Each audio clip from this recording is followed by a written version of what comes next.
Good morning. Ayan, batiin niyo naman po yung katabi niyo ng isang magandang umaga. Isang maulan na umaga na naman para sa atin. Tayo po tayong lahat. Ayan. Pinapabuti ni Lord sa atin na kahit masama yung panahon, nandito tayo. Amen? And alam natin na kahit mahirap dahil sa weather natin, nararamdaman pa rin natin yung kabutihan ng Panginoon sa buhay natin. Kahit wala pa tayo sa tabi niya, nandito na yung goodness niya sa nasaan tayo. Kaya, sabi sa kanta natin, one day in the house of God is better than 1,000 days in the world. Nothing will compare kapag nandun na tayo sa tabi niya. Pero paano pa yan? Nandito pa lang tayo, ramdam na natin eh.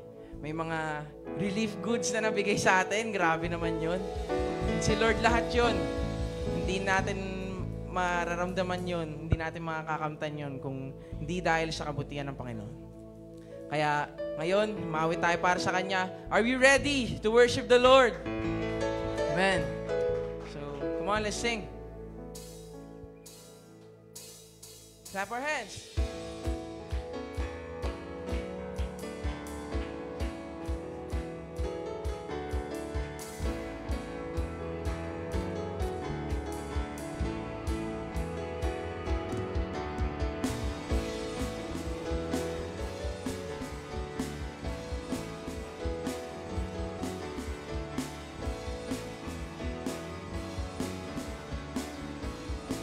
Sing. More than I could hope or dream of, you're your favor in me. Just one day in the house of God is better than 1,000 days in the world. Come on, say, so blessed, I can't contain it. So much I gotta give it away. Your love taught me to live now. You are more than enough for me. Hindi po na simula. More than I could hope or dream of, you have put your favor in me. Just one day in the house of God is better than 1,000 days.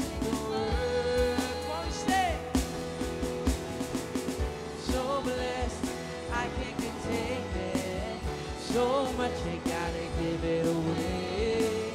Your love taught me to live now. You are more. Come on, we're so blessed, I can't contain it. So much I gotta give it away. Your love taught me to live now. You are more than enough for me.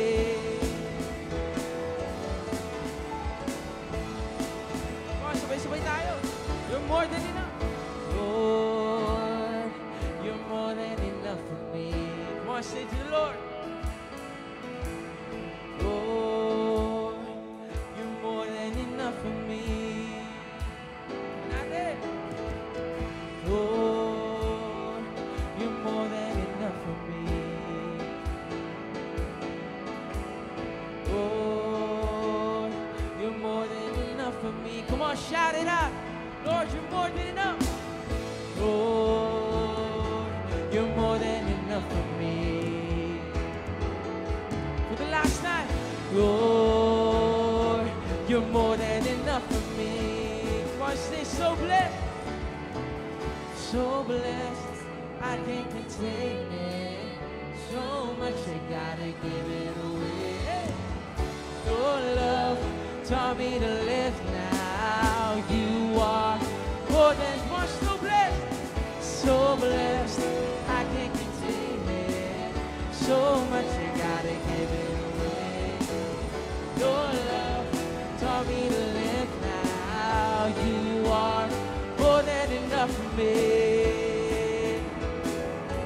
You're more than enough for me. You're more than enough for me. You're more than enough for me. One,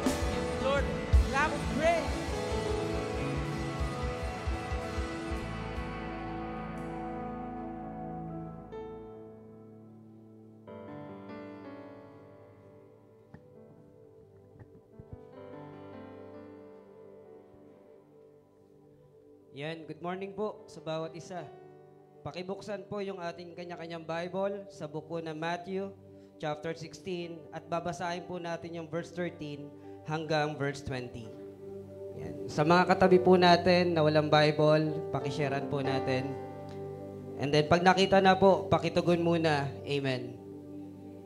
Simulan ko po sa verse 13. Tugon po kayo sa 14. And then pagdating sa last verse sa 20, sabay-sabay po tayo.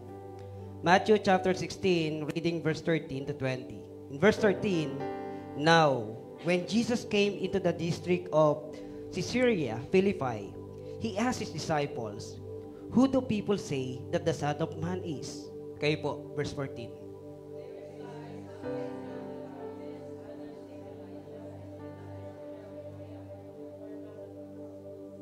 Sa verse 15, he said to them, "But who do you say that I am?" Kayo po, verse 16.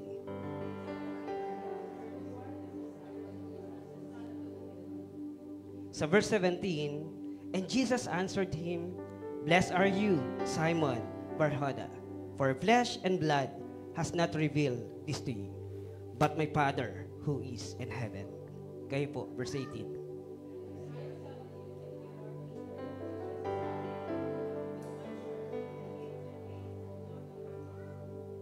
Sa verse 19, I will give you the keys of the kingdom of heaven, and whatever you bind on earth shall be bound in heaven, and whatever you loose on earth shall be loosed in heaven. In verse 20 and last, sabay-sabay po tayo, begin. Then he strictly charged the disciples to tell no one that he was the Christ. Praise the word of God. Manalangin po muna tayo. Panginoon, una, we thank you po sa buhay lakas na pinagkaloob mo po sa amin sa araw na ito. Salamat din, Panginoon, sa kabila ng ganito yung panahon, hindi ito naging hadlang para kami ay lumapit at magburi sa iyo, Panginoon. Tulungan mo po muna kami sa sandaling ito. Kung meron pa mang bumabagabag o mga kasalanan kaming nagawa, tulungan mo kami, Panginoon, na ipasayo muna ito, Panginoon. Nang sa ganon, yung pagkilos mo, yung presensya mo po, maging malayang kumilos sa buhay at puso ng bawat isa sa aming Panginoon. Ganon din, Panginoon, kung kami naman po yung nagawan ng mga tao na hindi maganda, tulungan mo rin kami, Panginoon, na tumugon ayon sa nais mo. Nang sa ganon, yung mga puso at buhay namin, hindi po, Panginoon, magkaroon ng pagkakasala sa iyo. Sa oras na ito, Panginoon, tulungan mo rin po kami na hindi lang namin basta maintindihan yung nais mo, kundi mahamon kami ng salita mo na tayuan yung tama ayon sa paningin mo.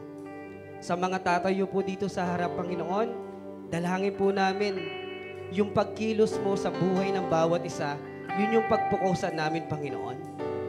Kasi we believe kikilos din yung kaaway, pero mas makapangyarihan yung salita mo, Panginoon. Tulungan mo po kami sa sandaling ito na ilantad yung sarili namin sa salita mo, nang sa ganun, makita namin at masumpungan namin na totoo, ikaw yung kailangan namin. Wala nang iba. Sa pangalan ni Jesus. Amen. Amen.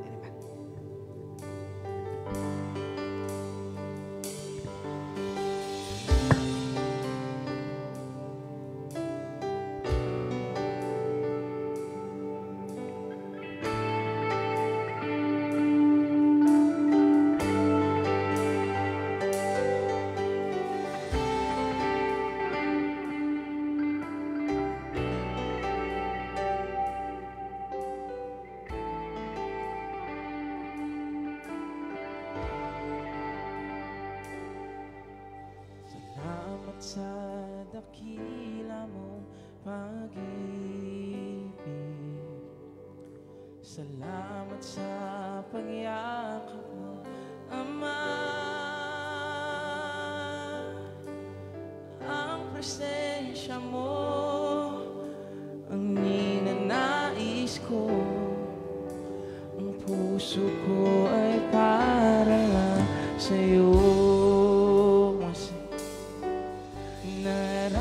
Sa papuri, buwalhati at pagsamba, Jesus, ika'y dakilain, magpakailanman.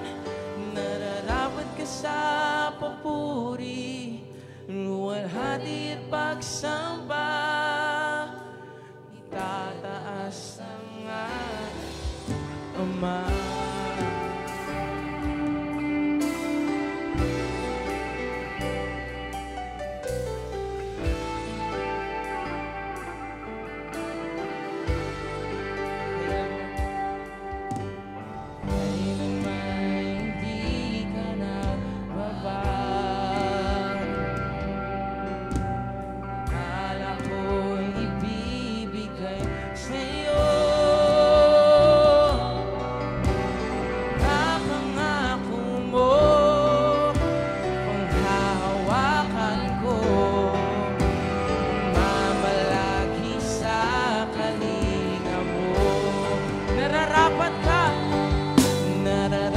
Sa papuri, luwalhati at pagsamba, Jesus ika'y dakilain, magpakailanman.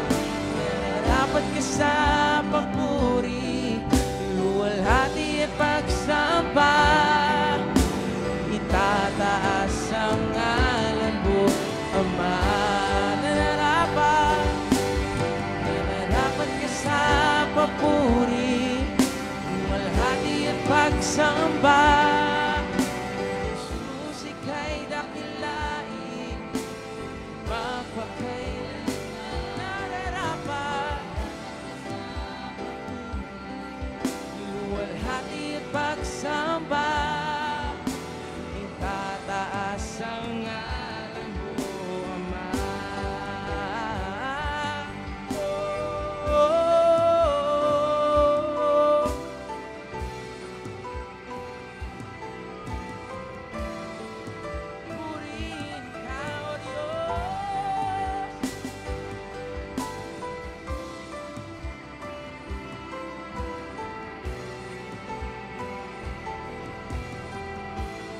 Sabay tayo.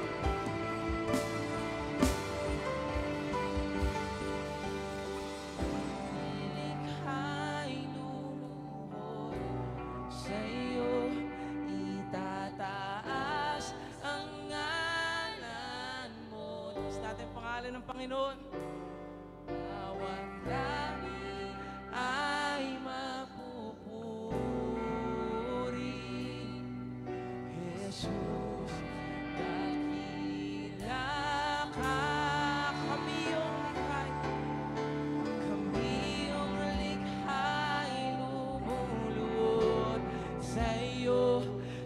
Itataas ang ngalan mo,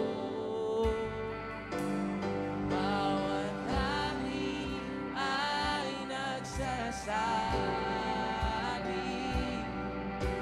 Jesus, dakila ka. Ang iyong nilikha, ang iyong nilikha'y luluhod, sa iyo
magpakailanman. Nararapat ka sa papuri, luwalhati at pagsamba. Itataas ang ngalan mo, Ama. Itataas ang ngalan mo, Ama. Minsan pa. Itataas ang ngalan mo, Ama.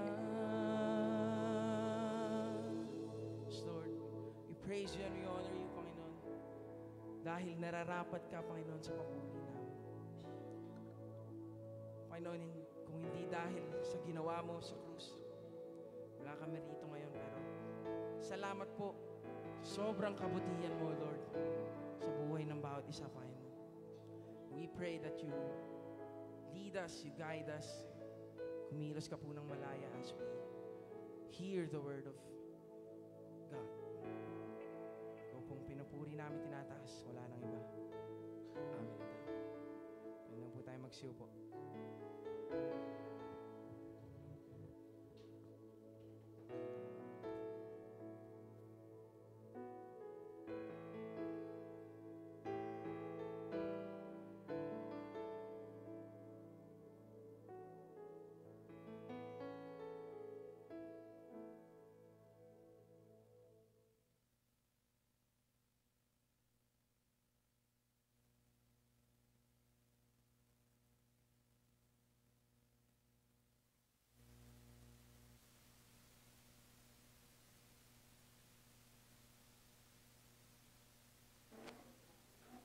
Ayan. Hanap na lang po kayo na upuan. Ayan, marami pa naman. Ayan.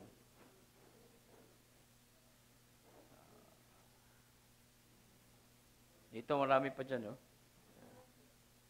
Kung sakaling wala, mayroon naman sa third floor.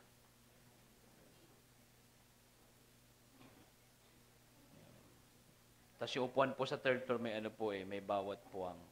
Kasi may aakbay bigla sa'yo. Ano? Gandang umaga po. Gandang ulan po. Ayan. So, maraming salamat po sa bawat isa. At salamat po sa bawat panalanginan sa bawat isa rin po. At bagamat medyo masama pong panahon, nandito po kayo, purihin pong ating Panginoon. Sa mga hindi po nakakilala po sa akin, huwag niyo na po akong kilalanin. Ganun lang po kasimple. Ayan. So, ayan po. Salamat po sa mga bisita po natin, sa mga first time po, and I hope na you've been mabless po kayo sa gawain po na ating pong ginagawa po sa oras pong ito. As for today, we're going to deliver a message po na kung saan po ay natapos na po tayo sa series po ng Temple. At ngayon naman po, panibagong series na naman po ito na it talks, not talk about the temple, but a comparison of the temple na kung saan ay i-define po natin what church is all about. Ayan. So, kung mag-aakala po kasi natin in church, ito yan. Pero hindi po yun. So, magkakaroon po tayo ng maganda pong definition what the church is all about, na kung saan ang church po ay ikaw. Ikaw yun. Hindi po yung building, hindi po yung nasa ganitong lugar. Ikaw po yung church. Yan. So, ganun po. And we're going to talk about the church on a 3-part series po yan. So, hanggang saan po yan ako po, and I hope na makita ko pa rin po kayo para matabayanan nyo po yung ginagawa po natin sa pinag-uusapan po natin. Ayan. As we begin, let us all pray. Lord Heavenly Father, we come to you this morning, dakilang Ama, and salamat po, Panginoon, ay hinayaan nyo makarating kami rito, Panginoon, sa bagamat, Panginoon, may mga hadlang na talagang kung isipin po natin, worth it, Panginoon, para huwag kaming umatin. But still, salamat po sa pagkilos, sa pagpangusap niyo po sa puso po namin, dakilang Ama, at hinayaan niyo kami makadalo, Panginoon, ang iyong gawain, dakilang Diyos, ang iba po rito, Panginoon, umalis, Panginoon, na may bigati ng puso, dakilang Ama, dalahin kong bawat isa sa kanila, dakilang Diyos na ikaw, Panginoon, na magbigay ng calmness, Panginoon, sa puso po nila, Panginoon, na pag-alis nila, may bagong pag-asa silang hinaharap, dakilang Diyos. Alam po namin, pagbalik po nila, babalikan nila yung problemang iniwan nila, dakilang Ama. Pero hayaan mong harapin po nila, Panginoon, na ikaw ang may hawak na ng problema po nila, dakilang Ama. And also, Lord, as we talk about your message, Panginoon, hayaan mo, Panginoon, Banal na Espiritu, kumilos sa malayang-malaya sa aming puso, Panginoon, and continue to give us knowledge and wisdom for us, not just to understand your word, kung sasabihin po ninyo, gawin po agad namin, dakilang Ama. Dalangin po namin ito sa Pangkristo Jesus. Amen po. Ayan. The church, as a living stone. Ayan. Sabi mo sa kapatid mo, tingnan mo, kalabitin mo kapatid mo. Kapatid, sabi mo, kapatid, hindi ka pusong bato. Ayan. Ayan. Sabi mo yan. Kapatid, hindi ka pusong bato. Ang ating pong mensahe po sa oras pong ito, mensahe ng Panginoon, matatagpuan po sa Matthew chapter 16. Binasa po ni Kuya Son yung 13 to 20 po, na kung saan po ay patungkol po na nagpunta po si Jesus Christ sa Caesar Philippi po. Yan po ay medyo malayo-layo. Bakit siya nagpunta doon? Kasi nga, kinakailangan niyang mag-stress out. Kasi nung time yan, kakapatay lang ni John the Baptist. At habang umaalis siya sa lugar na yon, and then people are gathering around him, nag-gather yung 5,000 tao, at bagaman dahil sa pagkamatay ni John the Baptist, still, nag-send pa rin siya ng message, at kung makikita po ninyo, or mababasa po ninyo, or alam po ninyo, alam niyo po yung nangyari sa feeding of the 5,000. The feeding of the 5,000, lalaki lang daw po iyon. So, ibig sabihin, kung may mga asawa, lahat yung mga yon, may mga anak, at least, ang lahat ng pinakain po na 12,000 na tao. Ayan. Ano nyo, 12,000 na tao? Ano po kadami po iyon? Sino na po nakapunta sa San Juan Coliseum? Ayan. Ay, Cuneta Astrodome, sino na po nakapunta? Ayun. 8,000 lang po yung tao doon. So, ibig isipin po niyo, Jesus is preaching for about 8,000 to 12,000 people, and then He fed them. Kumbaga, pinain po niya sa pamagitan ng tinapay at isda. And then, yung feeding of the 5,000 yun, hindi nangyari isang beses yun, 2 beses nangyari, feeding of the 4,000. And then, lahat po yun ay lahat, talaga pong talaga pong sino po at napaka-organize sa Panginoon, tsaka hindi ho siya makalat.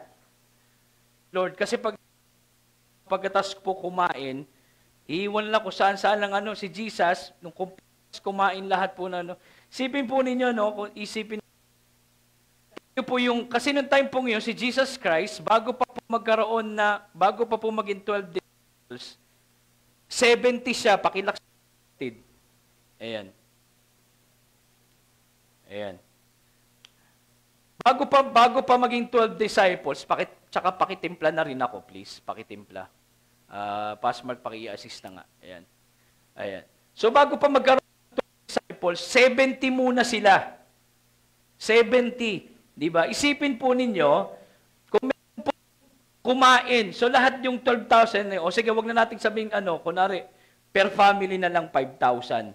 So, 5,000 tao. Isipin nyo, 5,000 tao. Sino po naging waiter na rito? Tol, iba yung pagiging waiter mo eh. Iba yung pagiging waiter mo. Si Passon daw kasi nag-waiter. Kilala ko yung buhay po niya noon dahil iba yung pagiging waiter dati niyan eh. Yung waiter po niya may laman, may kasamang paglalaban sa laman. So, ganun po. Sipin niyo, 5,000 divided, sa mga marunong sa math, 5,000 divided by 70. Anyone? So, that is 500. So, 4 times 10. So, 70 plus. 70 kasi 490. 7 times 70 is 490. So, 171. So, ganun. Sipin po ninyo, Kuya Son, nakapag-serve ka na ba ng 71 na tao in a single day? Ikaw nagpapakain sa 71 na tao? Hindi, no? Hindi. Sipin po ninyo, yun yung time na yung 70 pa yung hindi 12 ba, 70 pa. Bago pa maging 12, 70 pa sila. They need to serve at least, kasi 5,000 feeding of the 5,000, lalaki na lang muna per family. Huwag na nating dagdag yung kababaihan tsaka yung mga anak. Yung per family, mga kalalaki, 5,000 men eh. So sipin po ninyo, 70 yung kumbaga pagsisilbihan mo, single day. 17 tao pakakainin mo. Tapos doon sa toka ng 70 na yon, yung lahat nila, ikaw din ang maglilinis. Yun ang pinagawa ni Jesus Christ kasi may mga fragments daw ng mga tinapay na hindi pwedeng masayang, may mga buo pa. Saka kaya isipin mo, yung mga panahon na yun, wag na ho kayong mag-isip ng mga Pilipino, makalat. Mga Pilipino, walang disiplina. Sila rin dati pa. Wala na silang disiplina. Bakit? Nagdampot yung 70 disciples ng ilan? Ng almost 7 baskets, nakapag-ipon sila ng 7 baskets. From the 4,000 met. Doon sa 5,000, di ako nagkakamali, 12 baskets na gather po nila. Ipagin nyo, si Jesus Christ, after a hearing na si John the Baptist, pinugutan ng ulo, umalis muna siya. Pag alis siya, and then nakita na yung tao gathering around him, and then almost 5,000, then nag-preach siya, pinakain niya, etc. And then umalis na naman siya, and then from his place, 120 miles from his place, nagpunta siya ng Caesar Philippi. 120 miles, and then itatimes mo yan sa 1.6 kilometers, that's about 180 kilometers. Nilakad niya. Alam niyo kung gaano po ka-distansya 180 kilometers? From here, papunta ka ng Bicol. Yung bukana ng Bicol, dun, 180 kilometers na yun. So, trip lang niyang maglakad. Sipin mo, sino nakapaglakad na po ng 100 kilometers? Sipin mo, di ba? Now, ito pong pangyayaring pong ito, lahat po yung medyo stress ng konti. Then, punta niya po, and tinanong niya, yung mga disciples po niya, sino ba ako? Sino ba ako? Ikaw yung si Elias, ikaw yung Elias who is to come. Ikaw si John, etc. lahat. And then sinabi niya, Peter, sino ako?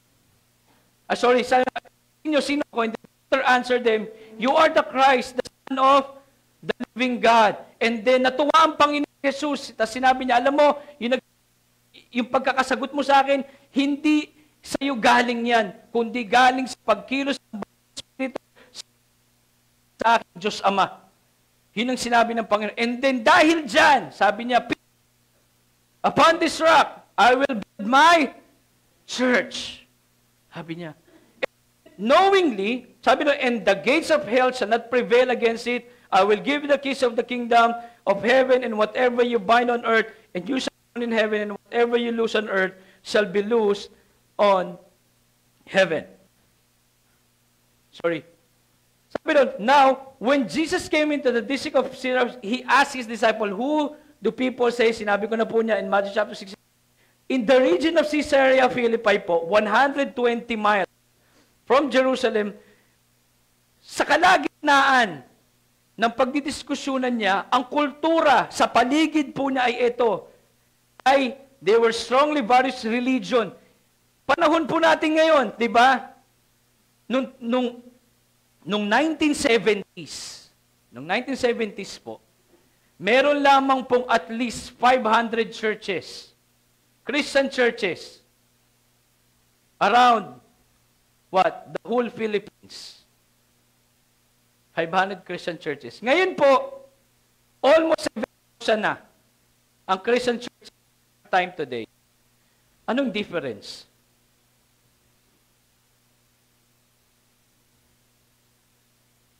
Minsan confusing pa nga eh. Bakit? Kasi hindi mo na alam kung anong paniniwalaan mo eh. Kaya nga may mga tinatawag na church hoppers eh. Talon ng talon. Di ba? Tignan mo yung katabi mo. Talon ka ba ng talon? Di ba? Ano ba yung... tanong mo. Tignan mo katabi mo, kapatid.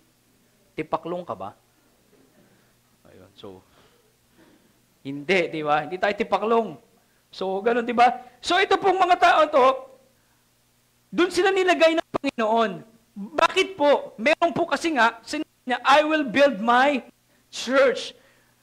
Alam na ng Panginoon, bago pa po siya matay, He already knew that He will be rejected by the Israelites. That His own people reject Him. Kapag binasa niyo po yung kung di ako magkakamali, 2 chapters prior to this chapter, sinabi niya po yung isang pakalaga, Walang propeta sa sariling bayan. Sabi niya. Bakit? Because even the people of Nazareth rejected him. So ito, sabi niya, despite sa lugar na ito na sandamakmak ang relihiyon, at yung relihiyon hindi pa tama, center of Baal worship po. Ang Baal worship po, bakit po nilagay? Ang Baal worship po, panahon pa lamang po ni Moses. Meron na. Baal worship na. Kaya nga nagalit ang Panginoon. Pagkatapos po ng time ni Joshua, nagalit ang Panginoon sa kanila because even Joshua, kahit masakit man, he disobeyed. Kasi ang sabi kay na Joshua, bago kayo pumunta sa promised land, lahat ng mga lupa na ibibigay ko sa inyo, lahat ng nakatira dyan, huwag niyong paalin, patayin ninyo. Bakit? Now you will understand. Ito you will understand. Brutal ng Panginoon, bakit niya hinahayaan pati mga bata? Kasi may mga wars sa mga panahon, especially in the time of David, time of Joshua, lalo na sa panahon ni Joshua, na may mga gera na hindi nila pinapatawad kahit sanggol. Kahit bata. Lalong-lalo na yung may bata. You know why? Yung mga yon maghihigante. Now you will understand, the war between Middle East, lalong-lalo na sa Israel, they killed all the adults but they spared. Yung mga magulang nung mga bata, nung mga namatay, instead hindi na mas lalong maghihigante.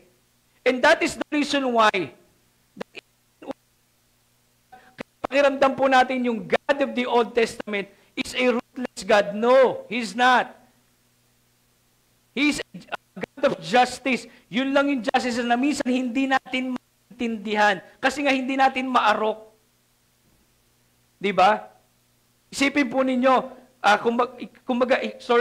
isipin po ninyo kung bakit yung mga, in our times today, yung mga taong yan, talagang sobra yung galit nila. You know why? Kasi naipon Pinatay yung magulang, yung istorya noon, pinatay yung magulang na dati, naipon na.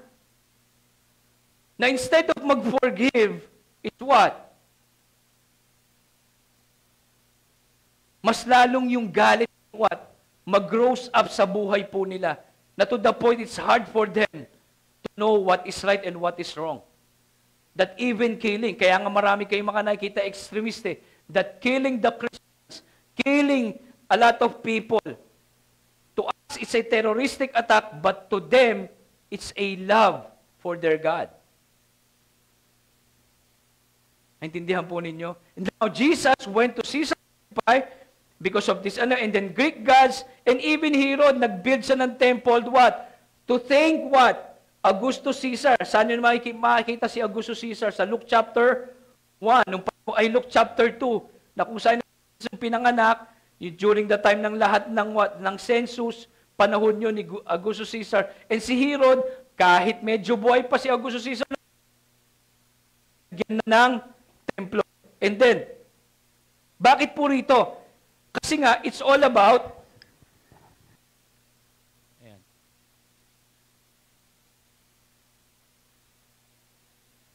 It's all up. Ano ba? Tinis nyo ba to? Ayan. So it's all about you. Ay, nako. Ito na lang. Sisigaw na lang ako. Hello! Ayan.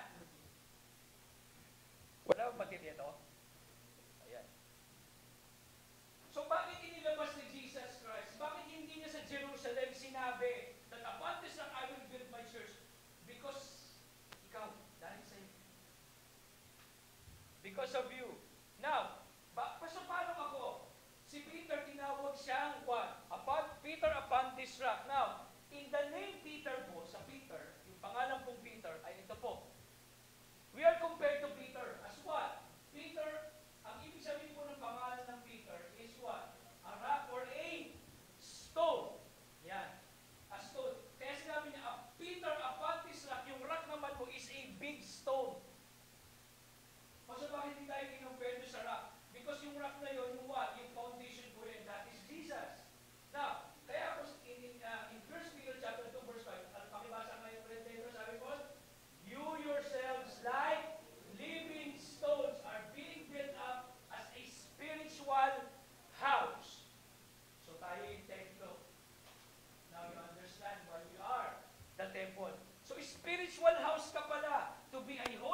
priesthood to offer spiritual sacrifice. Kaya napakahalaga po na ang ating spiritual life po ay lumago. Kasi there will be time that you will have to sacrifice for the Lord. Paano ka magsasakripisyo spiritually? Wala namang laman ang ating spiritual na pamumuhay.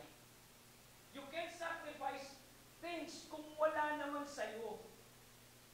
Kung walang naman ang spiritual life natin, then God is asking you to sacrifice something, not physical, not emotional, not financial, but something in your spiritual life that needs to be sacrificed for the sake of the Lord. How can you sacrifice something kung wala namang laman ang spiritual life mo?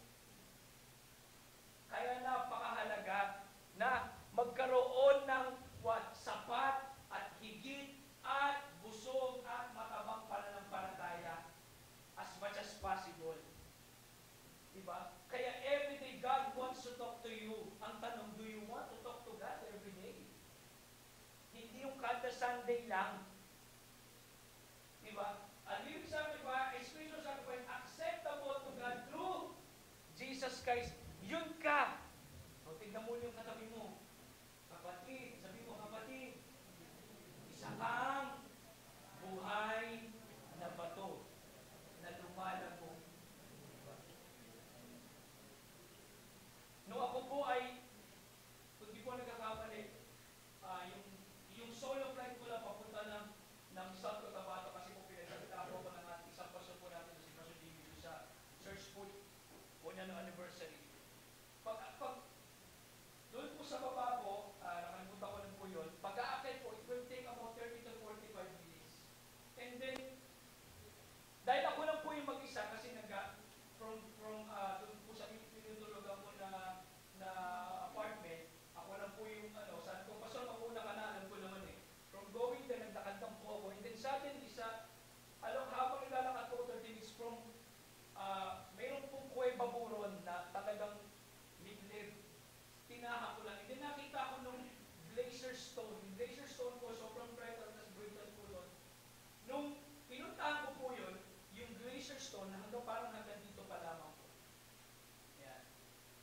And then, pagkitas po ng anniversary street ko, malis po ako, and then after 2 years, bumalik ako. Then, nung after 2 years po, yung nakita ko po dahil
ayun. So yun po, that is why you are a living stone. Isa kang buhay na bato. Hindi ka patay. Di ba? Hindi ka, ano yun? Pusong bato. Di ba? Hindi ko na yung kanta yun ba? Sikat pa yung kantang yun? Yung pusong bato na yun? Di ba? Alam. Kantayin mo nga dito ka, bilis. Special number ka. Now, every believer in the church is a living stone. Ayun. Kung ikaw ay mananampalataya, that is why, kaya minsan makakapakinig ko kayo, bakit pastor, bakit tuwing magpipreach ka, lagi mo ini-insert ang salvation, ang kaligtasan, kasi doon nagsisimula ang lahat. Ang kaligtasan mo sa Panginoon. Diba? Pag tinanong kaligtas ka ba, kapag nasagot mo yan, ibig sabihin sumasang-ayon ka sa pananampalataya mo sa Panginoong Hesus. Kasi yun lang naman eh. Yun lang naman sinabi ni Abraham eh. He believed. Siya'y nanampalataya. Pag sinabing nanampalataya, yung buong buhay mo, ipinagkakatiwala mo sa ating Panginoong Hesukristo. Kasi namatay siya para sa kasalanan mo, pinatawad niya ang kasalanan mo, at nais ka niyang bigyan ng buhay na walang hanggan. Ang kinakailangan lang sagutin ng puso mo ay sabihin na nanggagaling sa iyong puso, oo Panginoon, sa iyo ko. Nananampalataya po ako sa iyo. That's it. Yun lang naman eh. Kung sino ang nagsasabi sa pamamagitan ng kanyang bibig na si Kristo ang kanyang Panginoon ay maliligtas. Romans 10 verse 9. Diba? At kung ito'y manggagaling sa kanyang puso, siya ay magiging matuwid sa harapan ng ating Panginoon. So each believer in the church is a living stone. Now, as a living stone daw po, dalawang bagay daw po ayaw ng Panginoon na makita sa atin. Una, do not let your life live a day with no faith. Bakit? In Matthew chapter 16, verse 1 to 4, yung mga Pharisees saka Sadducees, yung Pharisees, yung far, malayo sila. Yung sad, malungkot sila. Diba? Far you see? Diba? Sad you see? Ganun lang yun. Diba?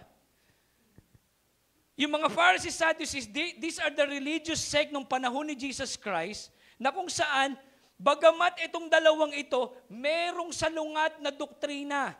Kasi ang Pharisees po, naniniwala sila sa resurrection of life. Sadducees, hindi. Pero dahil medyo natatabunan sila ni Jesus Christ, nagkampihan sila. And di sinabi niya, pakita mo ako ano yung signs na pwede namin makita.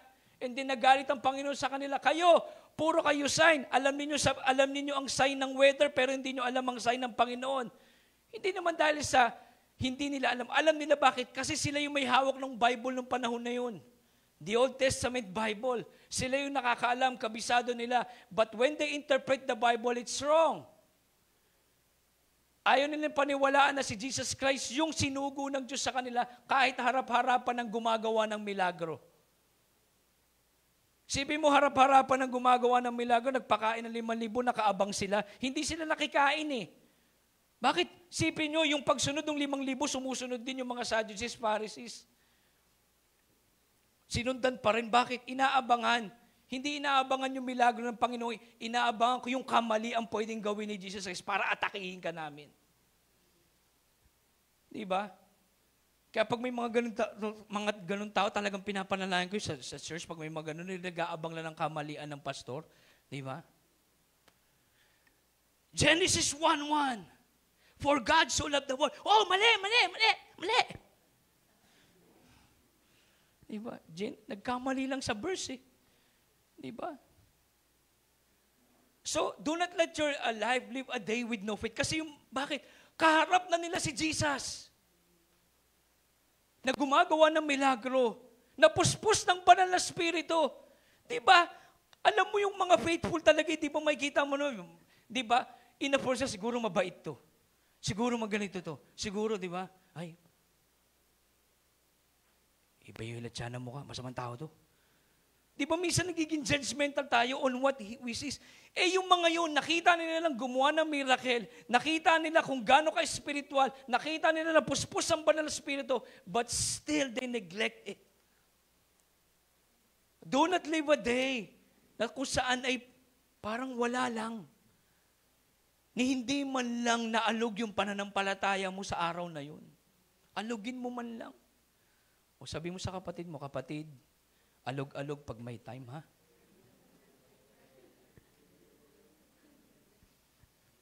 Kahit pa paano man lang. Ano ba naman magbasa ka ng Bible ng 10 minuto? Ikaw mamatay mo ba yun? Na pagkatapos magbasa ng 10 minuto ng Bible, mag-pray ka lang, Lord, hindi ko po naintindihan yung sinabi ko, pero ang banal na spirito mo kumikilos, tulungan mo ko maintindihan ito, at sa iyong salita, tulungan mo naman ako na maramdaman kita. Diba? Meron daw yung dalawang magkakaklase. Yung isa naging government employee, tapos yung isa naging mayaman. Pero yung mayaman siya yung pinaka-obob sa klase nila. Obob, baliktarin niyo yung obob. Yun. So, tapos nung nagkita sila, sabi niya, anong ginawa mo? Alam mo naman, nung klase natin, alam mo naman na hindi ka marunong, pero mas mayaman ka pa sa akin, anong ginawa mo, di ba? Sabi niya, alam mo, Bible lang. Bible lang. Sabi niya, ay, ganun, friend. Oo, Bible lang. Anong ginawa mo? Alam mo, nag-pray lang ako kay Lord. Sabi ko, Lord, payamanin mo naman ako. Hawak kong Bible mo, gagamitin kong word mo. Lord, gagawin ko kapag may tinutok ako sa hintuturo ko. Yun ang gagawin ko. Pagbukas niya, kita niya, ginto. Yung maliit na pera niya, imbis sa ginto, yumaman siya. Lord, thank you. Diba? Ano nga nangyari? Ay, naku, pumangalawa ako. Sabi niya. Nung pumangalawa ako, isang turo na naman, oil. Wala. So, nag-oil ako. Yumaman ako. Ay, hindi lang yan, classmate. Ano pa?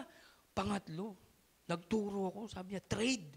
Nakita ko dun sa Bible. So, nag-trade ako. Stocks. Yumaman lang. Oy, friend. Ikaw na government employee lang ako. Alam mo naman ganito.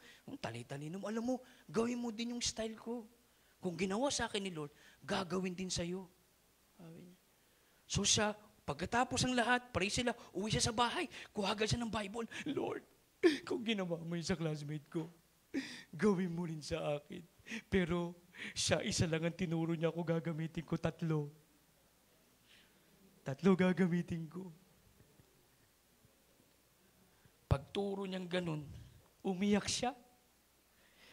Pagbukas siya kasi nakalagay doon, Tagalog eh. At siya'y nagpakamatay. Hindi niyo na pinagkatiwalaan. Di ba? As much as possible, do not let your life na mabuhay na walang pananampalataya. And then pangalawa, do not let fear, worry, and doubts based on Matthew chapter 6 verse 30, it's all about the worry. Matthew chapter 8 verse 26, it's all about the fear. And then Matthew chapter 14 verse 31, it's all about the doubts. I know worry, doubts, and fear is part of our lives, pero do not let those things overcome us. Sabi nga sa John chapter 1, verse 5, do not let darkness overcome you. Diba? Parte na po natin, parte na po ng buhay ang worry. Sino pong hindi pa nag-worry dito? Di part na ng buhay mo. Sino pang hindi nag-doubts dito? Part yan. Pero hindi ho porket part, ibig lamang pong sabihin, kinakailangang manatili. May mga tao na hinahayaang manatili ang fear, worry, doubts. That is why nagiging belittle yung sa mga taong mahilig mag-fear, magkaroon ng fear, nung laging may takot ka, sa mga taong laging may worry, sa mga taong laging may doubts, ang tawag ng Panginoon dyan, "Oh, you of little faith." Hindi yan katulad nung faith like a mustard seed. Diba? Kasi yung "Oh, you of little faith", yung faith mo nakabase sa fear mo, sa doubts mo, sa worry. Huwag mong hayaan. Bakit? Because in chapter 5 verse 12, it talks about those 3 things. Diba? Ibigay mo sa Panginoon. And that is why in chapter 13 hanggang pababa, si Jesus Christ ang nagtanong personally sa kanila. And then, this happened. And I tell you, you are Peter, and on this rock I will build my church, and the gates of hell shall not prevail against it. Ano nakalagay po sa baba? God. Hindi naintindihan ng mga apostles kung ano yon. Pero ngayon naintindihan natin. Nasa isip ka niya. Ikaw. Bawat isa sa atin. He predicted us. Wala pa namang church nun. Hindi nga nila kung anong church eh. In the book of Acts, the first church existed, Antioch pa. Chapter 13 po yun, kung di ako nagkakamali, o 11 or 12 or 13 ng Acts. Ang layo. And even Jesus Christ, He did not start the church. Sinabi na, I will build my church. Yes. But He used people, what? Sinong ginamit niya? Si Pedro. Pero pag binasa po ninyo, sa mga, ito po tatanggalin po natin, hindi ho si Pedro ang may hawak ng susi ng langit. Ha? Na pagdating ninyo on the pearly gates. Akyat ninyo on the ladder going to the gate. Makakita kayo ng manok sa kanan na nakatali sa leeg. Ay, may manok. Andito na si San Pedro. Di ba? Wala hong ganon. Ha? Kaya yung I will give you the keys. Bakit po? It was Peter who preached to the what? To the Israelites, and he is also the first to preach to the Gentiles. Alala po ninyo? Nagkaroon siya ng dream, tapos sinabi niya, kumain ka. Sabi niya, hindi ako kakain, Lord. Madumi yan. Ano sabi niya? Oy, hindi ako nag-offer ng madumi pagkain, kumain ka. So kumain siya. Doon niya na-realize that he is going to be called to preach also to the Gentiles. Yun po yung ibig sabihin ng susi. Ikaw ang pasisimulan ko ng paghahayag ng good news to the Israelites and to the Gentile people. Kaya inilabas ng Panginoon itong mga apostles na ito sa Caesar Philippi para makita nila, ito yung kakatunggaliin ninyo. Why? Bakit gano'n na lamang ang pagkakasabi ni Jesus Christ? You have to understand, during the time of Jesus Christ, mayroong isang empire. Ano po yung empire noon? Sa mga historian, anong empire ang namamahala noon? Roman Empire. Ang Roman Empire po, meron silang bagay na kinatatakutan. Kapag bago. Kapag bago. Lalong-lalo na kapag mag-institutionalize ka ng samahan at bago yan, babantayan nila yan. Kasi kapag lumago yan, konting pagkakamali mo lang, aatakihin nila yan, wawasakin nila yan, kasi threat ka sa kanila.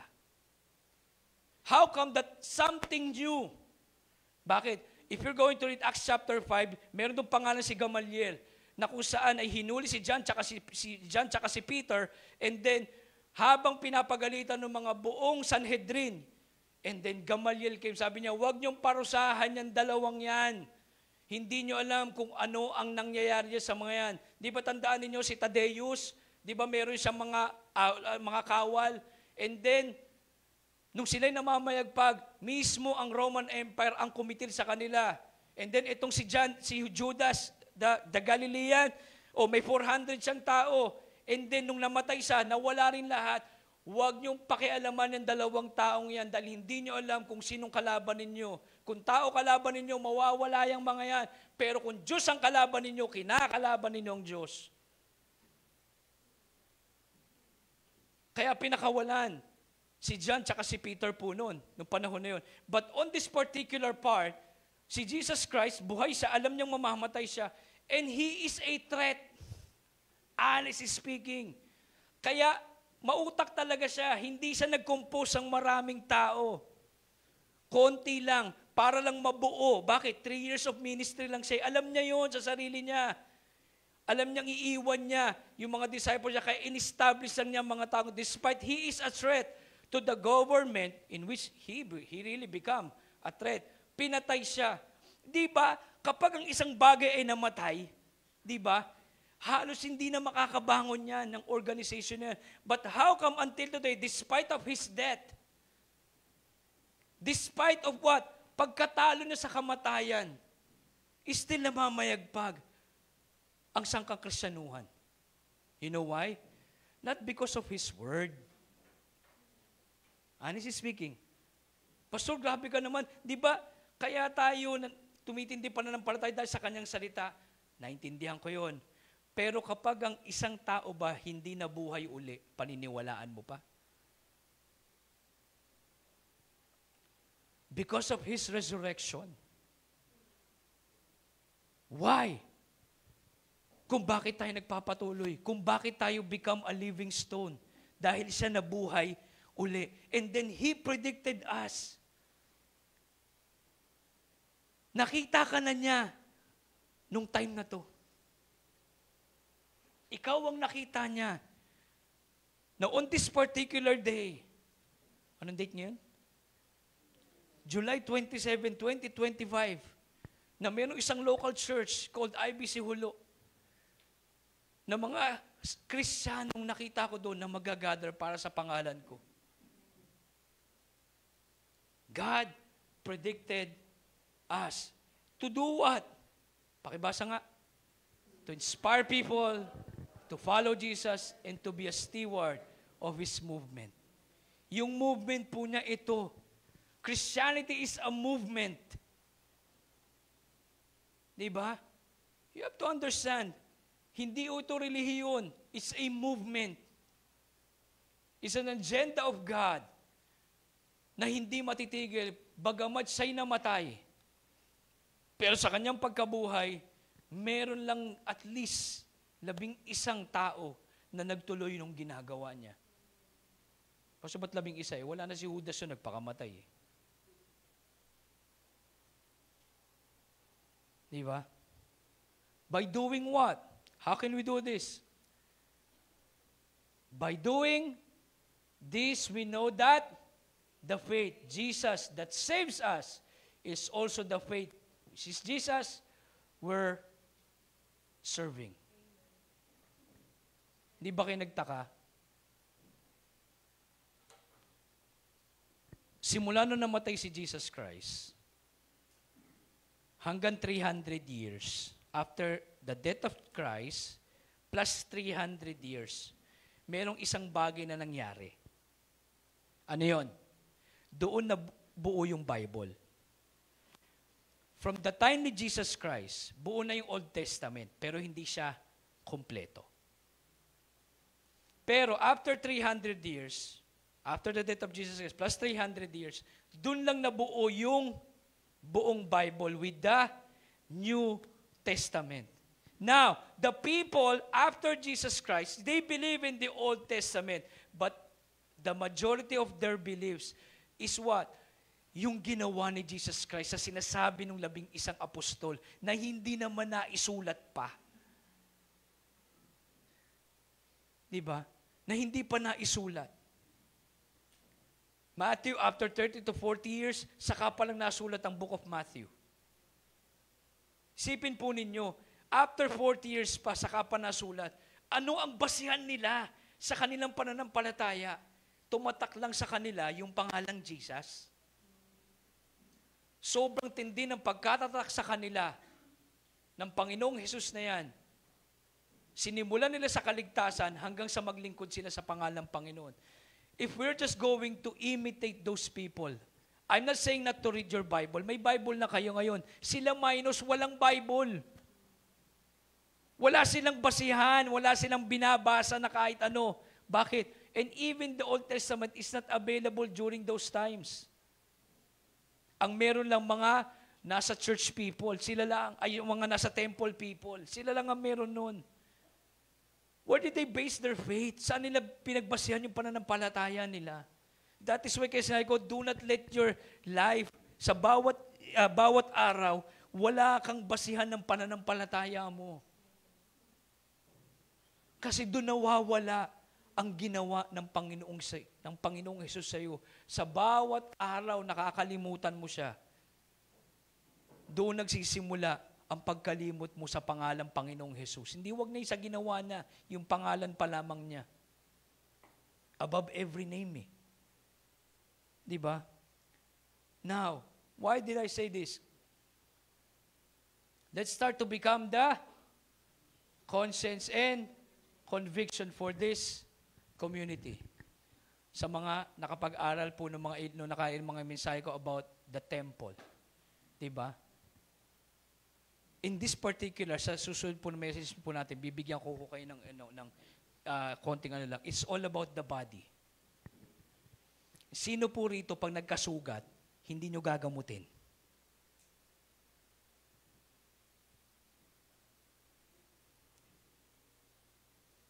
Sino po rito pag nagkasugat, binaril ka ng 7 beses, bang, bang, bang, bang, nakailag ka. Pang-7, tinamahan ka sa ulo, patay ka pa rin. Ibig sabihin, di ba, automatic po sa atin, pag may na-aksidente, kahit pa paano, dahil Kristiyano ka, anong gagawin mo? Hindi ka naman doktor. Hindi ka naman mangkukulam. Hindi ka naman ermitanyo. Di ba meron kang instinct na pupunta mo siya, okay ka lang ba?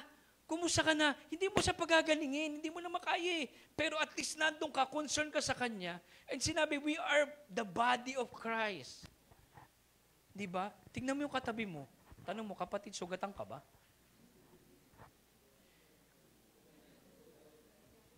And sometimes, kapatid, the only thing you can do to that sa katabi mo, pag-pray mo. Di ba? Wala pang parte ng katawan mo na lumaban against sa'yo. Di ba? May nakita ka bang sarili mong kamay, binabato ka mo sarili mo? Na may sarili siyang utak? Wala. Interconnected. Yun po yung pagkakahulma sa atin. Di ba? How can we become united? Paano natin ma-unite yung nasa labas? Kung tayo mismo rito, hindi tayo united. How can we become the conscience outside? How can we become a conviction sa labas? Eh dito, wala na. Wala tayong konsensya dito. Wala tayong conviction dito. We cannot become the conscience and what? Conviction sa labas.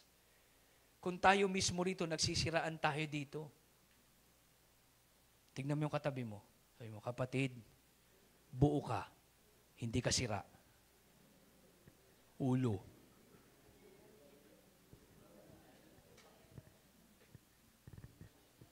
Bakit ganyan? Kaya ngayon, huwag mo nang tatawangin sira ulo ka. Balik na rin mo na, buo ulo ka. Di ba? Let's start.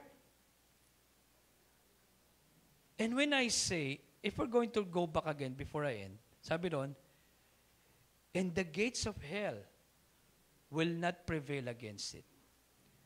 Hindi, ang impyerno lagi nandyan. Pero kung titingnan niyo po yung word po noon, meron po siyang isang word, not just hates, but death. Nang sinasabi ay ito. Sabi ni Jesus Christ, that even the gates of hell will not prevail it. Sinama niya yung sarili niya. Hindi ko siya pumunta na impyerno. Sinabi lang niya, when we say hell or Hades, it's all about death, yung pagkamatay. Na sinasabi niya, kahit mamatay ako, kahit mamatay ka Pedro, kahit mamatay ka Juan, kahit mamatay kayong 70 disciples, kayong 5,000 nakikinig sa akin, kayo, kahit mamatay kayo, hindi matitigil ang movement na ito.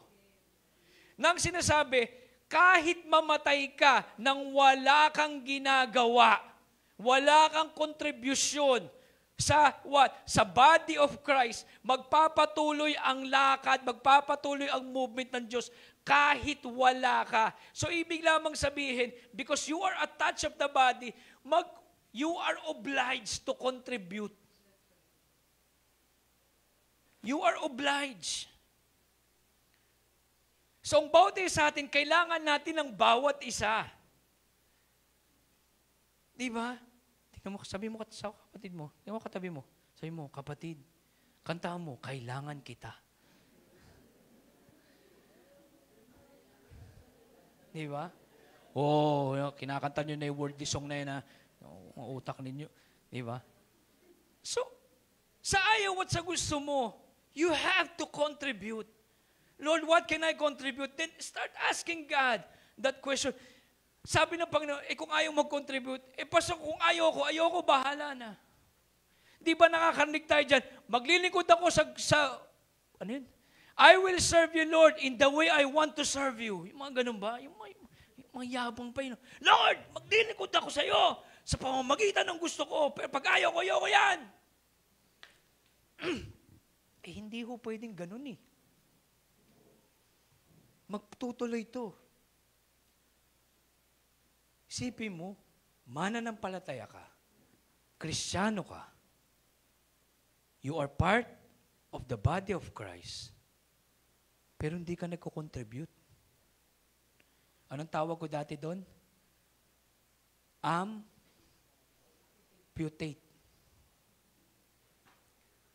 Alam niyo po ba, pag binasa niyo po yung patungkol po doon si Apostle Paul, ang tawag niya po doon, you are gross. Malala ka. Diba? Pag sinabi mong malala, wala ka ng pakiramdam, wala ka ng contribution, wala kang kwenta, wala kang pakiramdam, diba? Kapal lang mukha mo, diba? You have a kapal face, diba? Ganun ka na. Why? Because you enjoy still living in the world. Hindi naman ho sinabi ng Panginoon mga kapatid, hindi ho itinanggal ng Panginoon na mabuhay ka sa mundong ito. Na may kailangan ka sa mundong ito. Kaya nga sinabi niya 6 days you work, just give your day to me. Naiintindihan niya yon, may priority ka kasi binubuhay mo yung pamilya mo, binubuhay mo yung sarili mo, lahat-lahat. But at least naman, because you are part of my body, contribute ka naman. Contribute ka naman. Pastor, bakit mo ako pinipilit? Wala namang problema Kung ayaw mo, okay lang din naman. But this will proceed without you. Isipin mo, lumalakad ang isang organisasyon, parte ka, pero lumalakad siya na parang wala ka. Ang sakit nun. Diba? So let's start what? In ending, pakibasa nga, begin. Let's start engaging our lives in the mission of our local church. Tingnan niyo, katabi mo na. Tingnan mo katabi mo, sabi mo, kapatid. Sabi mo, kapatid, paglinggo, dapat andito ka. It starts there. It starts there. Di ba? Ngayon, kung nagagalit ka sa akin, pastor, ang tagal mo. Di ba? Kapatid, 9:50 na nga tayo nagsimula. 10:05 pa lang. Di ba? Iba nga sa inyo Buti nga wala nang gano'n noong last week, no? Di ba? Yung, isipin nyo kasagsagan nung laban ni Pacquiao dati, no? Iba sa inyo nawawala pa. Alam nyo yun? Yung laban dati ni Pacquiao, iba sa inyo nawawala pa. Nasaan kayo nun? Nasa Mega Mall. Nakaupo dun, nanonood ng laban. Di ba? Isipin yung gano'n, no? But if we're going to start, so where can I start? Kapatid, pag linggo, dapat hindi na tinatanong kung mag-church ka o hindi. Kung ayaw mo rito, at least mag-church ka sa iba. Walang problema. At least mag-church ka. Starts there. Kristyano ka Then bawat araw, Lord, what do you want me to do? I want to talk to you. Anak, gusto kong kausapin ka. Just talk to me about 5 to 10 minutes. Read your word. Then I will reveal to you what you're going to pray for. I-reveal ko sa iyo kung ano yung dapat may panalangin. Engage yourself. Mga kapatid, as in ending, marami po tayong gawain dito. Kailangan namin ng kasama dito. Kailangan namin paramihin yung F7 na yan. May bago na namang gawain na nilalagay, meron po tayo sa Tivoli, mga bata, and then may mga matatanda na naman po. And then, itong rescue kabataan po natin na mag-i-start na po this coming Friday. Lahat po naman nag-volunteer po sa inyo. May meeting mamaya. Kailangan ko kayo. Kailangan tayo sa gawain yan. Pastor, ano ngayon? Yung rescue kabataan natin, nakita nila, maganda po yung effect. Binigyan pa tayo ng panibago eskwelahan, yung likod. Mandaluyong science. Kailangan natin ng panibagong volunteer. And then many of us are going to watch kasi may bago na namang dalawa. Dahil sa pagsisimula natin ng RK, namunga ng 3 agad. May 2 church na mag-gather sa 2 malaking eskwelahan. And then they will watch us kung ano yung ginagawa po natin. Diba? We need some volunteers and lalong-lalo ng mga family man. Bakit po? Yung mga estudyante, hindi dahil sa ayaw nila ng mga kapwa estudyante nila, gusto nila yung father figure, mother figure, kasi yun yung mga wala sa kanilang mga tahanan. So we need you there. Dahil po natin gawain. Di ba? Pagpunta lamang po sa Montalban, naku, kung alam niyo lamang po, hindi naman sa Kalbaryo, di ba? Naalala ko po, nagpunta po ako doon, akala ko po nasagasaan ko asawa ko. Umabante ako, may sumigaw. Nasa likod siya, tataka ko ba? Di ba pag umabante ka, so dapat na masasagasaan mo yung nasa harap. Ang sumigaw yung nasa likod. Paglabas siya kasi, dahil putik baha sumigaw sila ni Ate Ka. Ate Ka, sila sumigaw. Ah! Kala ko nakapatay ako ng tao. Yung pala, yung gulong, dahil hindi siya Umikot siya, pero hindi siya umandar. Yung putik po nun, napunta lahat sa kanila. Kala ko, labas po agad ako. Anong nangyari? Anong nangyari?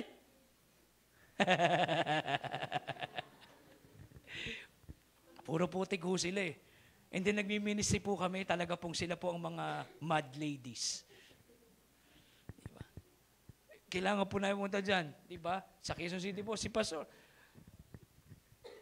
Pastor Sol po, kailangan po na tulong po niyan. Kailangan niya po na asawa.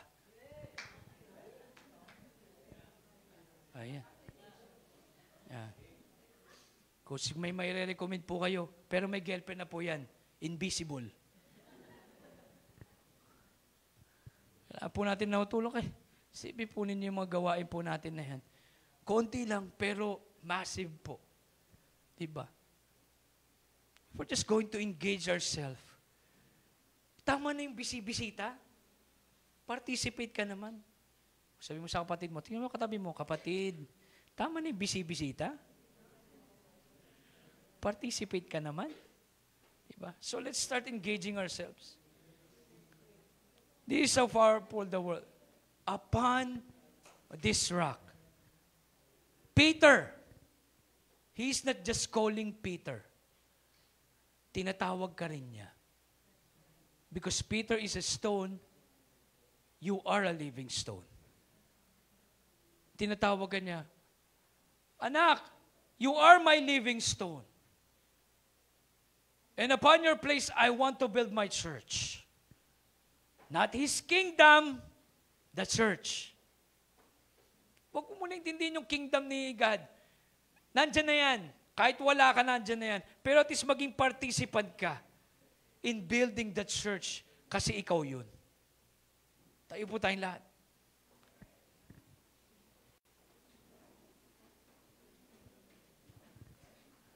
During those times, the church never existed yet. Until Acts chapter 11, nagkaroon na ng mga gatherings. Actually, Acts chapter 2 pa lang. When those 3,000 na kung saan si Peter ay nag-preach, naligtas sila, and yung 3,000 na yun, hindi sila nag-gather sa isang lugar lang. Nag-divide sila hanggang makapag-create sila ng mga small churches on their household. We are here. And God wants to build His church. Not just here, but in your lives. Because you are the church. Ikaw yung church eh. So if you are the church, it's your responsibility to engage your life in the mission that God wants you to do. Diba? Iba sa inyo, Pastor, ito, gagamitin to ni Lord. Yes. Gagamitin ni Lord yan. Kasi ikaw yun eh. While heads are bowed, eyes are closed, can you focus your heart to God? Lord, sabi mo, Lord, what do you want me to do as a church? Ano pong gusto niyong gawin ko, Panginoon, as a church? I'm not going to ask for signs, Lord, na ginawa ng Pharisees. You've already done, ginawa mo na yun sa buhay ko, namatay ka para sa akin. At nabuhay kang muli para sa akin. Upang makilala kita, tanggapin kita sa buhay ko at maligtas ako.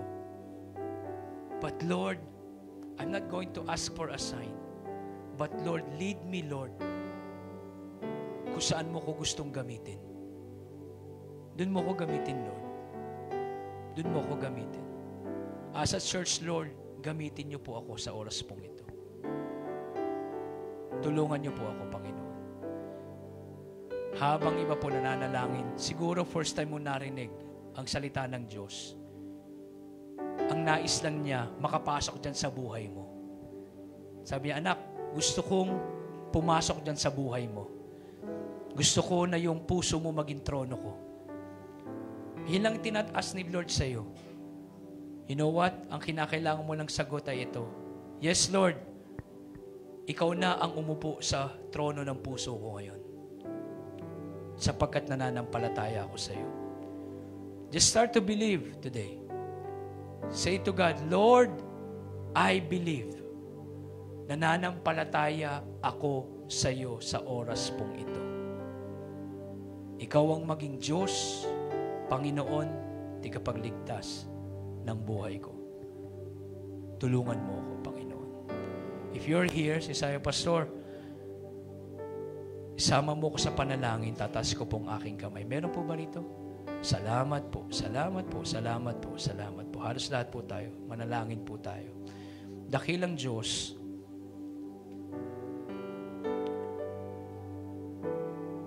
hayaan mo yung pagiging buhay na bato po namin. Maitaas ang pangalan po ninyo. Ma-recognize sa buhay po namin kung sino ka talaga. Bilang Diyos, Panginoon, tigapagligtas ng buhay po namin. Panginoon, kami po'y nagsusumamo sa iyo. Hayaan mong mailatag po ninyong patuloy yung plano niyo po sa buhay po namin. Honestly, Lord, latag na po yung plano po ninyo. Tulungan niyo lang po kaming tanggapin ito at paghandaan, dakilang Ama. Na kahit hindi kami handa, kung sa iyo handa kami, Panginoon, tulungan mo lang kaming sumunod. Tulungan mo kami, Panginoon, na maging buhay na bato para sa ibang tao. Tulungan mo kami maging buhay na bato, Panginoon, para sa pangalan po ninyo. Tulungan mo kami na maging buhay na bato, Panginoon, sapagkat meron kang nais-establish sa buhay po namin. And that is the church, Panginoon. We are the church. Tulungan mo kami, Panginoon, na yung bagay na ito, Panginoon, ay mangibabaw sa buhay po namin, dakilang Ama. Na ma-absorb namin, Panginoon, na magkaroon kami ng compassion, Panginoon, sa nais mong ipagawa sa amin as a church, dakilang Diyos. As part of your body, the body of Christ, Panginoon. Lord, ang iba po sa amin sugatan dito, gamutin po ninyo, pagalingin po ninyo. Panginoon, ang iba sa amin dito ay may bigatin, dakilang Ama. Kuhanin po ninyo yung bigatin na yan at palitan nyo ng kapayapaan, dakilang Diyos. Ang iba po rito sa amin, Panginoon, full of anger, Panginoon, full of strife, full of hate, dakilang Diyos. Help us to put on, Panginoon, your peace, Panginoon, the fruit of the Spirit, Panginoon. Hayaan mong mangibabaw yan sa buhay po namin. And Lord, the belt of righteousness, dakilang Ama, that will protect, Panginoon, our balance in prioritizing your name. Dakilang Diyos, tulungan mo po kami, Panginoon. Lead us to engage ourselves, Panginoon, doon sa mission na nais po ninyo. Panginoon, nagsusumamo po kami. At sa mga nagtaas ang kanilang mga kamay, dakilang Diyos, inilalapit ko po sila sa inyo. Ipinapanalangin ko po sila sa inyo. Kung ano man yung nilalaman ng kanilang mga puso, Panginoon, tulungan mong ilatag nila sa iyong paanan, Panginoon, na walang itinatago, dakilang Diyos.